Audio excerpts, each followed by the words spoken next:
아멘. 우리 성도 여러분, 송구영신 예배에 이렇게 또 모두 나와서 함께 예배 드리게 되어서 감사하고 하나님께 영광을 돌리고, 여러 곤란한 중에도 또 어려운 시간 중에도 예배에 나오신 모든 성도님들을 기쁨으로 환영합니다. 2022년도 우리에게 주실 하나님의 말씀은 시편 62편의 말씀입니다. 잠잠히 하나님만 바라는 교회라는 그런 주제의 말씀을 전하기를 원합니다. 시편 62편은 다윗의 시입니다. 이 시편 62편의 표제를 보면 인도자를 따라 여두둔의 법칙에 기초하여 부른 노래다라고 되어 있습니다. 여두둔은 레위지파 출신의 궁정음악가입니다. 오늘날에 표현하자면 찬양대장, 찬양대장 중에 대장이라고 할 수 있을 것입니다. 역대상 16장 25장에 따르면 16장과 25장에 따르면 다윗의 통치 시기에 성막 예배를 드릴 때 음악과 악기를 담당했던 사람이 바로 여두둔이었습니다. 그 대표적인 또 다른 인물 가운데 한 사람이 바로 아삽이라고 하는 사람입니다. 이 여두둔의 이름은 시편 39편 그리고 또 77편, 62편에도 등장하고 있습니다. 말하자면 지금 다윗은 궁정음악가 여두둔의 예배음악에 따라서 찬양을 부르고 있습니다. 지금 다윗이 우리가 읽어본 말씀처럼 다윗이 토로하는 이 고백은 하나님께 올리는 찬양이요, 다윗의 예배요, 다윗의 마음의 고백이요, 도움을 요청하는 간구의 기도라고 할 수 있을 것입니다. 사실 시편 1편부터 150편 모든 말씀들이 이스라엘 백성의 기도라고 할 수 있겠죠. 1절에서 다윗은 이렇게 말합니다. 나의 영혼이 잠잠히 하나님만 바라며, 나의 영혼이 잠잠히 하나님만 바랍니다 라고 노래하고 있습니다. 그 이유는 다윗의 구원이 오직 하나님에게서만 나오기 때문이라고 밝히고 있습니다. 그러면서 5절에서는 또 이렇게 말하죠. 나의 영혼아 잠잠히 하나님만 바라라 라고 말하면서 자신의 영혼에 명령하듯이 노래하고 있습니다. 여기 1절과 5절에 나의 영혼이 잠잠히 하나님만 바라며 하나님만 바라라 라고 하는 이 문장 속에 동일한 히브리어 단어가 사용되었지만 1절에서는 다소 수동적 의미로, 그리고 5절에서는 능동적 의미로 사용되고 있습니다. 1절에서는 다윗의 영혼이 그저 하나님 앞에서 잠잠히 하나님만 바라며 하나님께만 도움을 요청할 수밖에 없는 존재인 것을 교훈해 주고 있다면, 5절에서는 더욱 적극적으로 하나님 앞에서 잠잠히 하나님의 도우심을 기도하고 간구하고 추구하라 라고 다짐하는 것과 같습니다.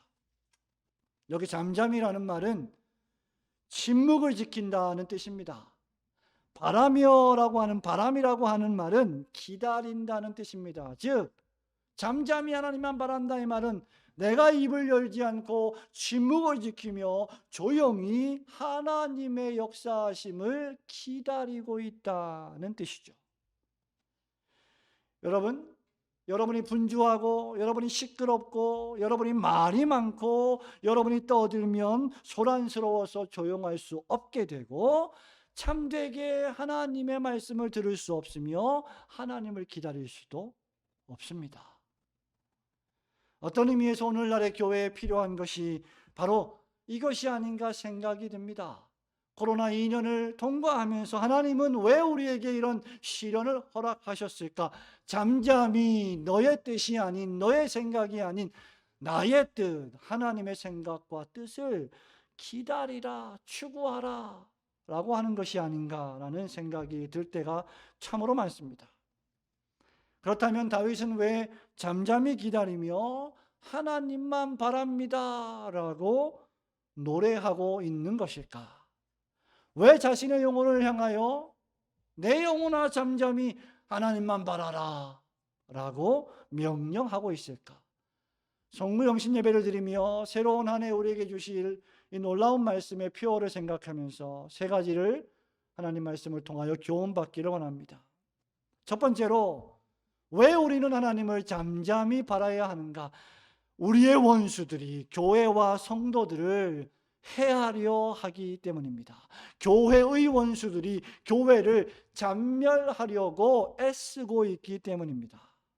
여러분, 3절과 4절 말씀을 함께 읽어봅니다. 시작. 넘어지는 담과 흔들리는 울타리 같이 사람을 죽이려고 너희가 일제히 공격하기를 언제까지 하려느냐? 그들이 그를 그의 높은 자리에서 떨어뜨리기만 꾀하고 거짓을 즐겨하니 입으로는 축복이요 속으로는 저주로다. 셀라. 다윗은 자신의 대적자들이 자신을 치고 넘어뜨리려 한다는 것을 격정적으로 토로하고 있습니다. 다윗은 그의 아들 압살롬의 반역으로 지금 왕의 자리에서 쫓겨나 갑자기 왕의 신분에서 쫓겨다니는 도망자의 신세로 전락했습니다. 그뿐입니까 여러분? 사울 왕이 수시로 다윗 왕을 죽이려고 했습니다. 사울 왕과 압살롬은 수시로 다윗을 해하려고 했습니다. 온 사방이 다윗을 향한 음모와 저주로 가득 찼고 다윗에게는 날마다 낙심과 절망이라는 그림자가 드리워졌습니다. 말하자면 지금 다윗이 항해하던 인생의 배가 암초를 만난 것입니다. 심한 풍랑에 휩싸여 송두리째 뒤집혀 버린 것입니다. 언제 죽을지, 앞으로 얼마나 이러한 상황이 계속될지 다윗은 도무지 가늠할 수가 없었습니다. 3절에 보십시오. 다윗은 누군가가 자신을 죽이려 하고 있다라고 말합니다. 더욱이 일제히 힘을 다하여 총공격을 하고 있다라고 말합니다. 그 앞에서 다윗은 그저 자신을 비유하기를 살짝 건드리기만 하면 무너지고 넘어지는 담과 흔들리는 울타리 같아 보인다고 묘사하고 있습니다.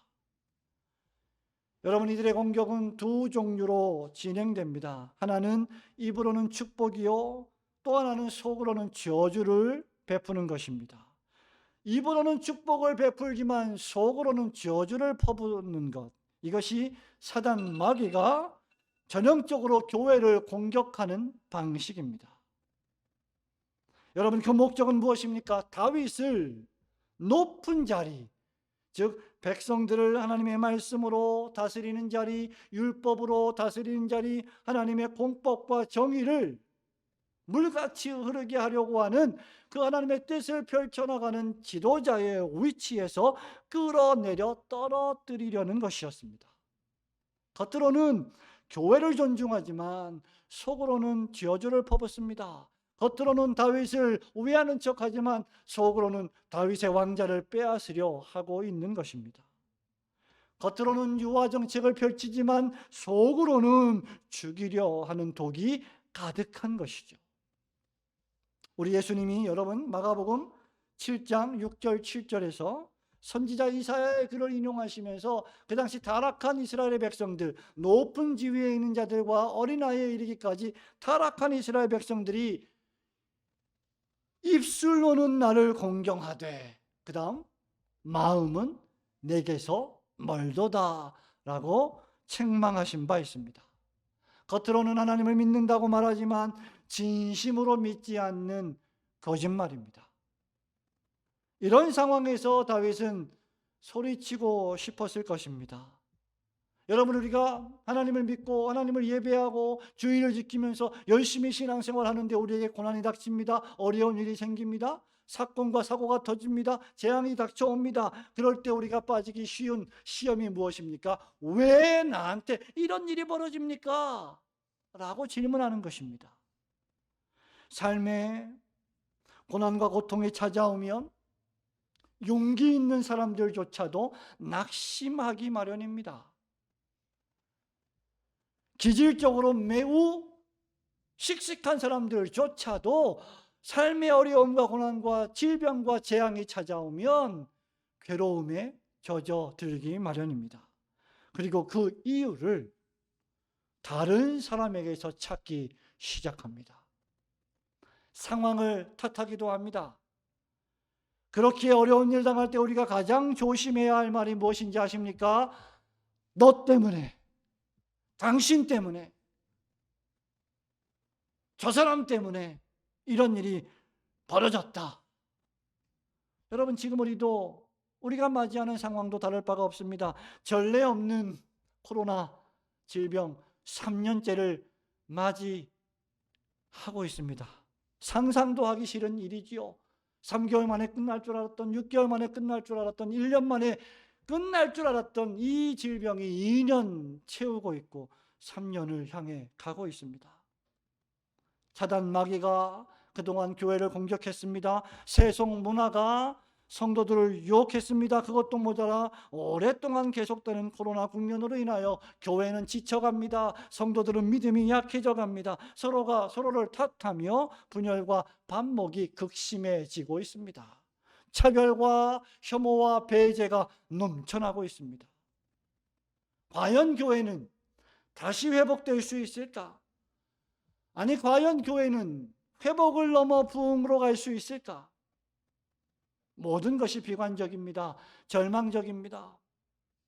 참 의기소침해지는 송구영신이 아닐 수가 없습니다.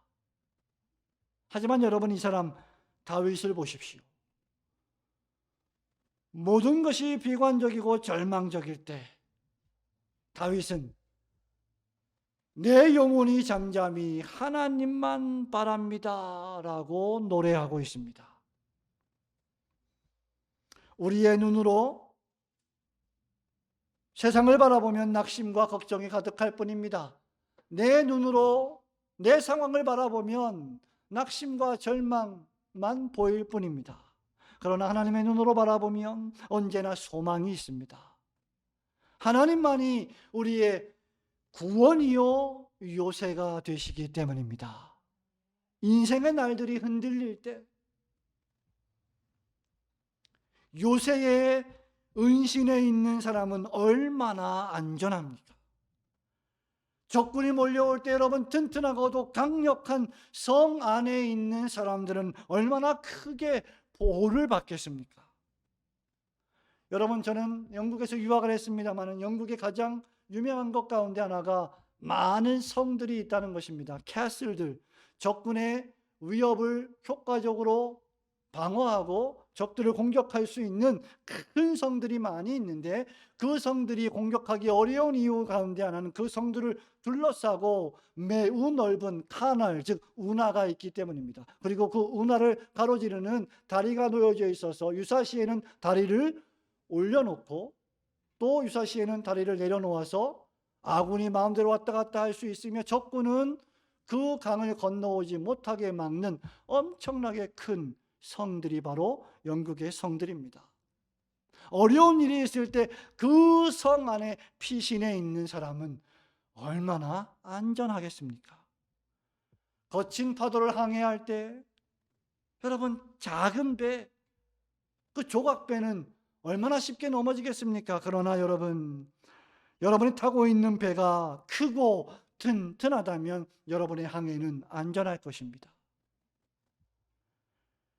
잘 생각하십시오. 우리 자신은 깨어지기 쉽고 실제로 우리는 자주자주 깨어집니다.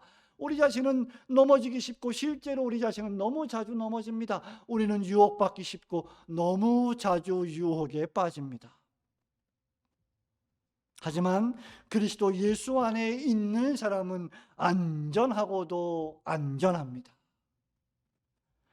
다윗은 왜 잠잠히 하나님만 바란다고 말했을까? 여러분, 이것은 하나님의 뜻에 전적으로 복종하겠다는 다윗의 신앙의 고백인데, 그럴 때 하나님은 그에게 더 큰 안전과 보호의 복을 체험시켜 주실 것이기 때문입니다. 진정한 신앙은요, 평상시에 잘 드러나지 않습니다. 그러나 고난이 닥쳤을 때 그 진정한 신앙은 더욱 깊이 드러납니다.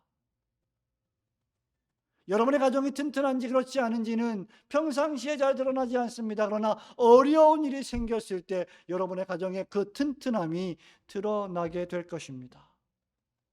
칼빈은 여기 다윗이 잠잠히 하나님을 바란다 라고 말하는 것을 설교할 때 이렇게 말합니다.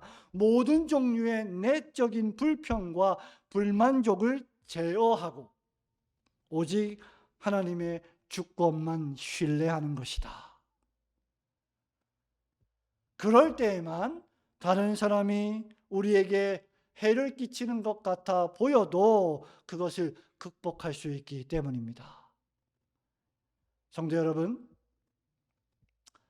2021년 여러분의 인생에 어떤 고난이 있었습니까? 그리고 2022년도에 또 어떤 고난이 우리에게 닥칠지 모릅니다. 그러나 우리의 인생에 어떠한 고난이 닥친다 할지라도 잠잠히 하나님만을 신뢰하고 바라보시는 성도들이 되시기를 주님의 이름으로 축원합니다. 둘째로, 왜 우리가 잠잠히 하나님만 바라야 합니까? 그 이유는 우리 인생이 덧없고 어떤 의미에서 허망한 것이기 때문입니다. 예수님을 참되게 믿고 영접하고 의지하며 살지 않는다면 그 인생만큼 허망하고 비참한 인생이 없을 것이기 때문입니다. 9절과 10절 말씀 우리 같이 읽어보겠습니다. 시작. 아 슬프도다. 사람은 입김이며 인생도 속임수이니 저울에 달면 그들은 입김보다 가벼우리로다. 포악을 의지하지 말며 탈취한 것으로 허망하여지지 말며 재물이 늘어도 거기에 마음을 두지 말지어다. 아멘. 여기 다윗의 인생 묘사가 있습니다. 여러분, 제가 볼 때 다윗은 상당히 많은 국면에 있어서 철학가였고 시인이었고 예술가였습니다. 다윗은 사람을 묘사할 때 이렇게 묘사합니다. 그저 사람은 입김과 같다. 그리고 인생도 속임수요 저울에 달면 입김보다 가벼운 존재이다 라고 말합니다. 그래서 인생 자체가 슬프고 슬프다라고 말합니다. 여러분이 얼마나 그림 같은 묘사입니까? 우리 한번 따라해 보실까요? 인생은 입김과 같습니다. 네, 실감이 나십니까? 마치 헛되고 헛되며 헛되고 헛되도다라고 말했던 지혜문학의 거장인 전도자 솔로몬의 전도서의 말씀과 같아 보입니다.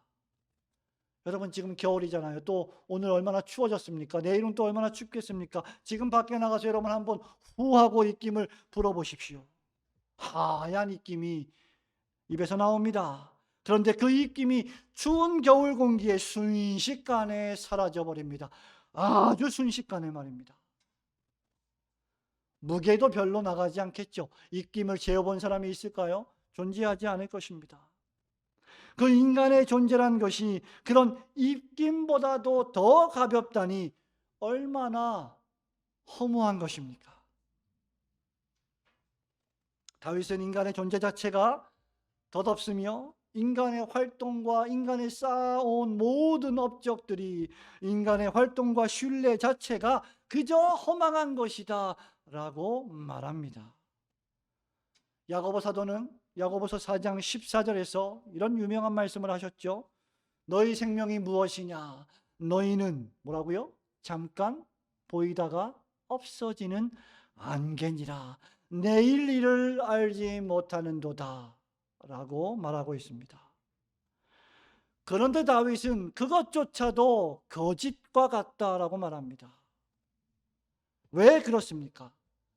우리가 평생 살면서 우리가 말하고 행동하고 우리가 기대하고 우리가 활동해왔던 모든 것들이 그 결과가 우리가 기대했던 것만큼 미치지 못하기 때문입니다. 여러분 인생에 만족할 만한 사람이 누가 있겠습니까? 얼마나 있겠습니까? 여러분 1년을 살아오면서 여러분 정말 만족하다, 후회가 없다, 나는 잘 살았다, 나는 성공했다 라고 자부할 사람이 누가 있겠습니까? 사람은 능력을 가지고 있습니다. 재능도 있습니다. 여러분은 똑똑합니다. 여러분은 원하는 것은 마음대로 할 수 있다고 생각합니다. 그런데 여러분, 실제로 그렇습니까? 사람들은 스스로 신이 되어버릴 정도로 대단한 존재라고 자신을 평가합니다. 더욱이 그들이 세력을 모으고 숫자를 모으고 돈을 모으고 힘을 합치면 무엇이든지 다 할 수 있다고 자기 기만에 빠집니다. 하지만 하나님의 말씀은 뭐라고 말씀하십니까? 인류를 다 합쳐서 저울에 올려놓아도 겨울 공기의 입김보다 가볍다. 이것이 사람입니다. 그들이 의지하는 것이 무엇입니까? 여러분, 놀랍게도 10절에 보니까 포악입니다. 다윗이 말합니다. 포악을 의지하지 말아라. 탈취한 것으로 허망하여지지 말아라. 재물이 늘어도 거기에 마음을 두지 말아라. 왜? 인생 자체가 허망한 것이기 때문에. 이 모든 것이 겨울바람의 입김처럼 허망하다는 것입니다. 그들이 의지하는 것이 포악입니다. 탈취입니다. 물질입니다. 돈입니다. 권력입니다. 하지만 그 모든 것이 전부 다 입김보다 가벼운 것이다 라고 다윗은 말합니다. 코로나 질병 3년차를 맞이하는 인류를 보십시오. 힘겹고 눈물겨운 노력에도 불구하고 상황을 호전시킬 능력이나 지혜가 없어 보입니다. 그렇다면 제일 마지막에는 하나님이라도 의지하고 믿어야 할 텐데 도무지 하나님을 인정하지 않습니다. 도무지 하나님 앞에 회개하며 나아오지 않습니다. 그들은 여전히 인간의 지식을 의지합니다. 의술을 의지합니다. 권력과 정치를 의지합니다. 그들은 막강한 재력을 의지합니다. 그들은 숫자를 의지하고 세력을 의지합니다. 그리고 거기에 마음을 빼앗깁니다. 그러나 다윗은 10절에 너희들은 거기에 마음을 두지 말라고 경고하고 있습니다. 왜냐하면 그것은 참된 예배가 아닌 우상 숭배이기 때문입니다.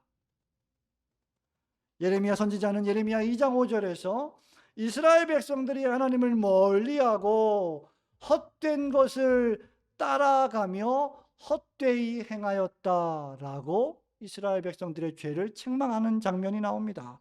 여기 헛된 것을 따라 헛되이 행하였다라고 할 때 이 헛되다고 하는 것이 안개라고 하는 뜻입니다. 이스라엘 백성들이 안개를 쫓아가서 그 스스로 안개가 되었다, 그 말입니다. 하나님 없는 인생은 안개와 같고 그 안개를 쫓아가는 인생은 안개가 될 뿐입니다. 야고보 선생은 또다시 말합니다. 야고보서 4장 13절에서 믿음 없이 내가 이것을 해볼 것이다, 저것을 해볼 것이다, 내가 어떤 도시에 가서 1년을 거주하며 사업을 하고 돈을 벌어서 이익을 챙길 것이다 라고 말하는 불신 사업가를 향해서 이렇게 말합니다. 내일 일을 너희가 알지 못하는도다. 너희 인생이 무엇이냐? 너희는 잠깐 보이다가 없어지는 안개니라. 그래서 솔로몬 왕은 잠언 16장 9절에서 우리에게 이렇게 교훈하지요. 사람이 마음으로 자기의 길을 계획할지라도 그 걸음을 인도하시는 분은 여호와이시니라. 믿으시기를 주님의 이름으로 축원합니다. 성도 여러분, 그러면 우리는 아무 일도 계획하지 말아야 합니까? 여러분이 좋아하는 그 스타벅스 다이어리에 아무것도 쓰지 않아야 한다는 말입니까? 2022년 다이어리를 구매해서 아무 일도 하지 않고 공간으로 놔둬야 한다는 말입니까? 결코 그렇지 않습니다. 우리는 계획해야 합니다. 신자들도 열심히 계획을 세우고 열심히 일을 해야 합니다. 하지만 신자들은 세상 사람들과 달리 그보다 앞서 먼저 해야 할 것이 있는데 바로 잠잠히 하나님을 바라는 것입니다. 어떤 계획을 세우기 전에, 어떤 꿈을 생각하기 전에 하나님을 경외하는 일을 최우선의 자리에 놓아야 한다는 것입니다. 다시 말하면 믿음으로 계획을 세우는 것입니다.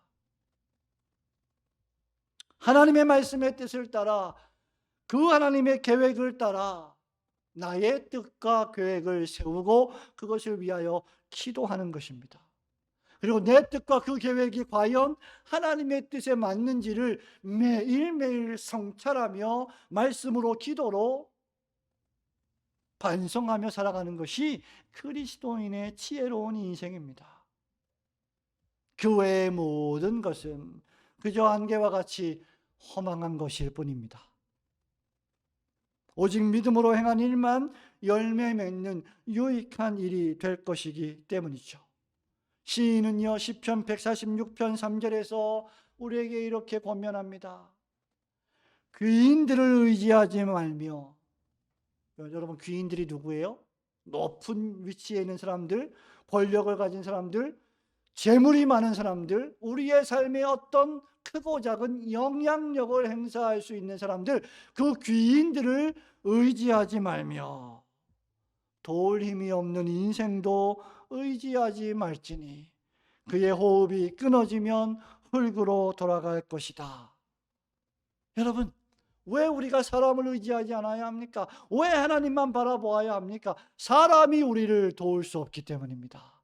하나님이 허락하시지 않는다면 말입니다. 덧없고 허망한 이 세상과 우리를 도울 수 없는 사람을 의지하지 말고 오직 사시고 참되신 구원의 하나님만을 계속 의지하시는 성도들이 되시기를 주님의 이름으로 축원합니다. 마지막으로 왜 우리는 잠잠히 하나님만 바라야 할까요? 그 궁극적인 최종 이유는 하나님만이 우리를 구원하시는 유일무이한 피난처가 되시기 때문입니다. 여러분, 5절, 6절, 7절 같이 우리 한번 읽어볼까요? 우리 저 유아실에 있는 광현이, 우리 로이도 같이 엄마 아빠와 함께 읽어보겠습니다. 5절 시작. 나의 영혼아 잠잠히 하나님만 바라라. 물은 나의 소망이 그로부터 나오는도다. 오직 그만이 나의 반석이시요 나의 구원이시요 나의 요새이시니 내가 흔들리지 아니하리로다. 나의 구원과 영광이 하나님께 있으며 내 힘의 반석과 피난처도 하나님께 있도다. 아멘. 여러분, 이 시편 62편을 오늘 송구영신 예배가 끝나고 나서 돌아가시면 집에서 꼭 한번 다시 읽고 깊이 묵상하면서 잠자리에 드시기 바랍니다. 그리고 앞으로 2022년 새해가 밝으면 이 시편 62편의 말씀을 매일 한 번씩 꼭 읽어보시기 바랍니다. 이 시편 62편이 매우 특별한 점은 본문의 말씀 중에 오직이란 단어가 우리 한글 성경에 완벽하게 번역이 되어 있지 않습니다만 6번이나 반복되어 있습니다. 그 대표적인 말씀이 1절과 2절, 5절과 6절입니다. 1절과 2절에서 시인은 말합니다. 나의 영혼이 잠잠히, 그 다음 하나님만 바란다고 했고 오직 그만이 나의 반석이라고 고백합니다. 5절 6절을 보십시오. 잠잠히 하나님만 바라라고 명령하면서 오직 그만이 자신의 반석이라고 고백합니다. 이 시편 62편의 특별한 점은 이뿐만이 아닙니다. 1절, 2절과 5절, 6절이 3절과 4절을 포위하고 있다는 점에 있습니다. 사단 마귀가, 이 세상의 악한 영들이, 세상이, 타락한 우리 육체의 본성이 우리를 공격합니다. 교회를 공격합니다. 신자들을 공격합니다. 하지만 하나님만을 참되게 믿는 성도들은 오직 잠잠히 하나님만 바랍니다. 이유는 하나님만이 신자의 반석이시요 신자가 피할 피난처시요 신자의 요새가 되시기 때문입니다. 그리고 오직 하나님만이 우리에게 구원을 주실 수 있기 때문입니다. 사단 마귀의 공격 앞에, 세상의 거친 세파 앞에, 크고 작은 시련과 고난 앞에, 사건과 재난 앞에 우리의 삶이 자주자주 흔들립니다. 그러나 하나님만 온전히 바라는 성도들은 결코 크게 흔들리지 않을 것입니다. 여기 3절에 보십시오. 흔들리는 울타리 같이라고 하는 이 말이 2절과 6절에 내가 흔들리지 아니하리로다 라는 말씀과 대조되어 있습니다. 우리의 인생은요, 조금만 손만 대면 무너질 것 같은 다미오 울타리와 같습니다. 조금만 건드리면 분노하고 폭발할 것 같은 나의 상태입니다. 조금만 나를 건드리면 죄를 지을 것 같은 상태입니다. 그러나 하나님만 온전히 바라는 믿음을 가지고 있다면 그는 크게 흔들리지 않을 것입니다. 온통 흔들릴 것 투성이인 이 불완전한 세상 속에서 왜 신자는 흔들리지 않는 것일까? 그것은 첫째로 우리가 믿는 하나님이 전능하시기 때문입니다. 하나님은 천지 만물을 창조하시고 우리의 죄와 타락에도 불구하고 그 죄와 악을 제재하시고 선으로 이끄시며 모든 것을 섭리하시고 주권적으로 다스리시는 전지전능하신 분이십니다. 그 어느 것 하나도 하나님의 주권적인 능력을 벗어나는 것은 없습니다. 12절 말씀처럼 하나님은 마침내 모든 사람이 각기 다 행한 대로 갚아주시는 심판의 하나님이십니다. 우리가 이 하나님의 전지전능하심을 우리의 이 작은 뇌로 다 이해하지 못한다 할지라도 그렇기 때문에 더욱 전능하신 하나님을 믿고 의지하게 됩니다. 그렇기에 우리는 바울과 함께 로마서 8장 28절 말씀처럼 하나님을 사랑하는 자 곧 그 뜻대로 부르심을 입은 자들에게는 모든 것이 합력하여 선을 이루어 주십니다 라고 고백할 수 있는 것입니다. 이런 하나님의 구원을 가리켜서 다윗은 2절에서 나의 반석이시요 나의 요새이시요 나의 구원이십니다 라고 노래한 것입니다. 두 번째로 하나님께서 교회와 신자를 향하여 인자와 긍휼을 베푸시는 분이시기 때문입니다. 말하자면 하나님께서 여러분 자신에게 늘 인자하신 아버지로 불쌍히 여겨 주시기 때문이라는 말입니다. 여기 12절 말씀에 인자함은 주님께 속했다라고 말했습니다. 하나님께서는 하나님을 떠나 자기 마음대로 살아가는 죄악된 세상을 향해서는 심판하시지만 하나님을 경배하고 하나님을 온전히 사랑하며 하나님의 나라와 주님의 몸된 교회를 위하여 살아간 성도들에 대해서는 한없이 자비를 베푸실 것입니다. 그들의 삶을 보호하시고 순간순간마다 축복하여 주실 것입니다. 하나님은 우리를 하나님의 사랑스러운 아들로 삼으시기 위하여 자기의 독생자이신 큰아들 예수 그리스도를 우리에게 보내어 주셨습니다. 여러분, 이보다 더 큰 사랑이 어디 있겠습니까? 이보다 더 큰 자비가 어디 있겠습니까? 사도 요한이 요한일서 4장 9절에서 이렇게 말합니다. 하나님의 사랑이 우리에게 이렇게 나타난 바 되었으니 하나님이 자기의 독생자를 세상에 보내심은 그로 말미암아 우리를 살리려 하심이라. 하나님이 예수 그리스도를 보내셨기에 우리는 살았고 살아가고 있고 앞으로 영원토록 살게 될 것입니다. 이것이 우리를 향하신 하나님의 인자요 하나님의 긍휼입니다. 그렇기 때문에 다윗은 본문 1절과 5절에서 나의 구원은 오직 하나님에게서만 나옵니다. 나의 소망도 오직 하나님께로부터만 옵니다 라고 고백한 것입니다. 성도 여러분, 저는 지난 7년 동안 또 8년이 시작되는 이 즈음까지 정말로 부족한 저와 함께 교회를 개척하고 섬겨오는 장로님께 정말 큰 감사를 가지고 있습니다. 왜 이렇게 울리는지 모르겠지만, 네? 예. 또 이 교회에서 함께 목사와 협력하여 신앙생활을 하고 수많은 성도들을 돕는, 수많은 교회들을 돕는 여러분들과 함께한 것이 너무나 기쁘고 감사하며 큰 위로와 목사로서 격려가 됩니다. 그럼에도 불구하고 목사의 유일한 소망은 하나님이십니다. 목사의 유일한 구원은 하나님이십니다. 여러분도 마찬가지이시리라 생각됩니다. 사람이요, 문제를 만나면 그 문제를 해결하려고 이리저리 동분서주합니다. 지혜를 짜냅니다. 어떤 묘책을 만들어내려고 합니다. 그러나 하나님을 온전히 믿는 성도들에게는 전지전능하신 하나님이 계십니다. 우리가 해결하지 못하는 문제를 하나님은 단 한순간에도 해결하실 수 있는 분이십니다.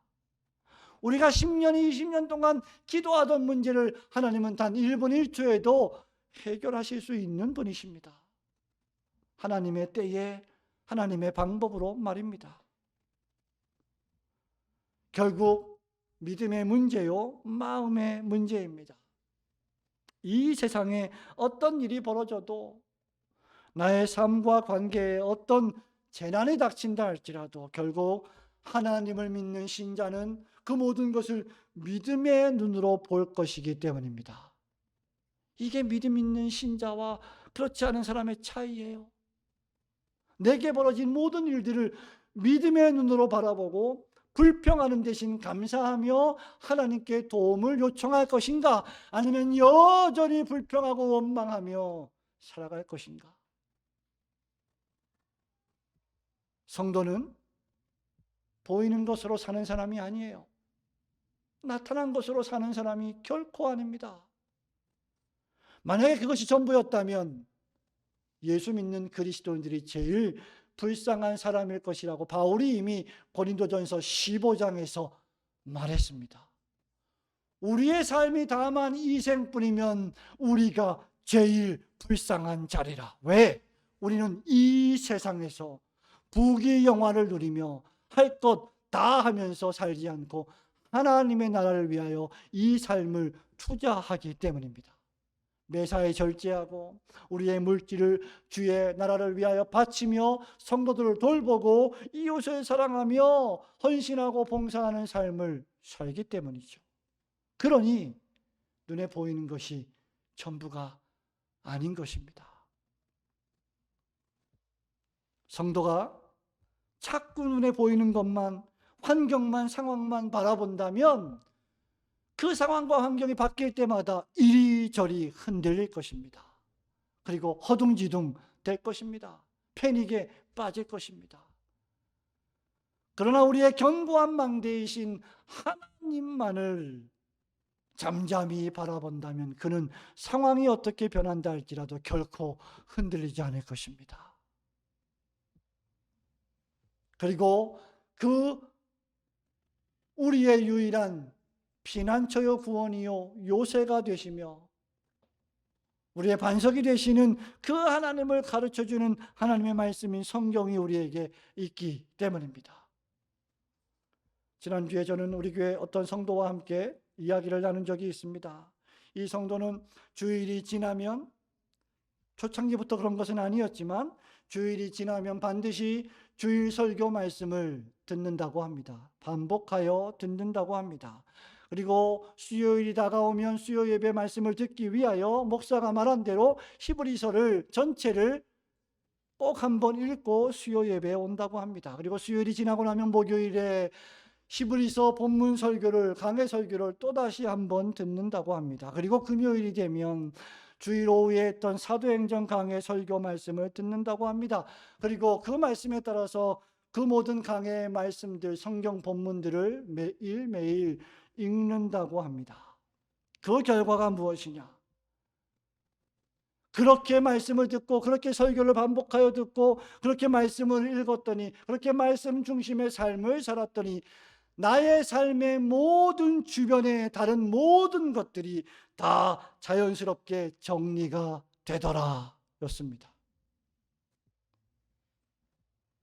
우리가 말씀을 가까이 하지 않고 우리가 하나님의 말씀을 자주자주 듣지 않으면 주변에 사소하고 주변에 아주 자질구레한 것들이 우리의 영혼을 오염시킵니다.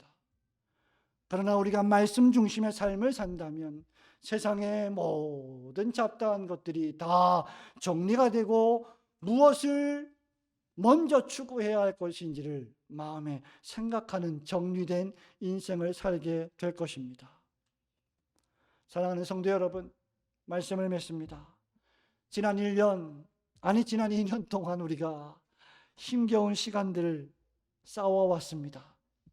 그렇게 지난 2019년을 지나면서 우리는 항상 기뻐하라, 쉬지 말고 기도하라, 범사에 감사하라는 말씀을 받고 이제 2020년을 시작을 했습니다. 그리고 2021년을 또 맞이하고 2022년을 맞이하면서 새해에도 하나님께서 우리에게 주시는 말씀을 붙잡고 시작하기를 원합니다.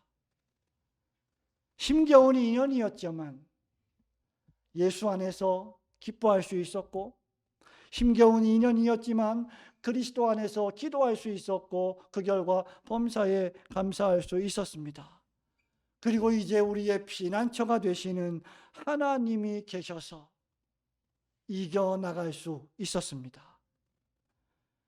하나님을 온전히 믿고 따르는 성도들과 함께 했기 때문에 또 이겨나갈 수 있었습니다.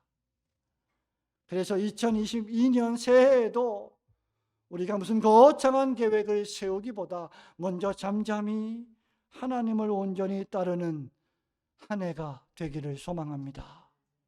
우리의 요새이시요 우리의 반석이신 하나님이 계시지 않는다면 저와 여러분의 울타리와 담은 너무나 연약해서 사단 공격, 마귀의 공격, 세상의 공격에 쉽게 흔들릴 것이기 때문입니다.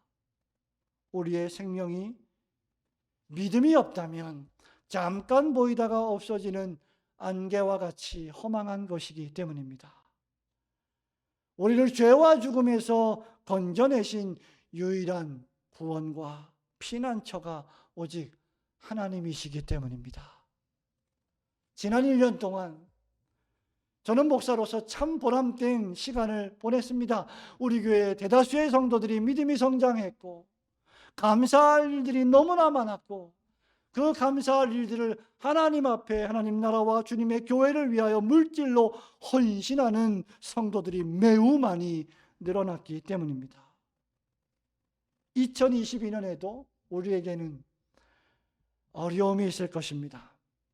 수많은 사건과 사고들이 있을 것입니다. 때때로 절망하고 낙심되는 일들도 생기겠죠. 여러분의 자녀가 아픈 일도 있을 것입니다. 고난과 고통도 있을 것입니다. 교회가 코너에 몰리는 시간도 있을 것입니다. 그러나 잠잠히 하나님만 바라는 교회와 성도는 또다시 여전히 이겨나가고 마침내 승리할 것입니다. 다사다난했던 한 해를 마감하고 새해를 맞이하면서 잠잠히 하나님만 바라는 성도, 하나님만 바라는 교회가 되어서 새해에도 우리 주님께서 시마다 때마다 주시는 위로와 축복으로 가득한 우리 올고든 교회와 성도들이 되시기를 주님의 이름으로 축원합니다. 아멘.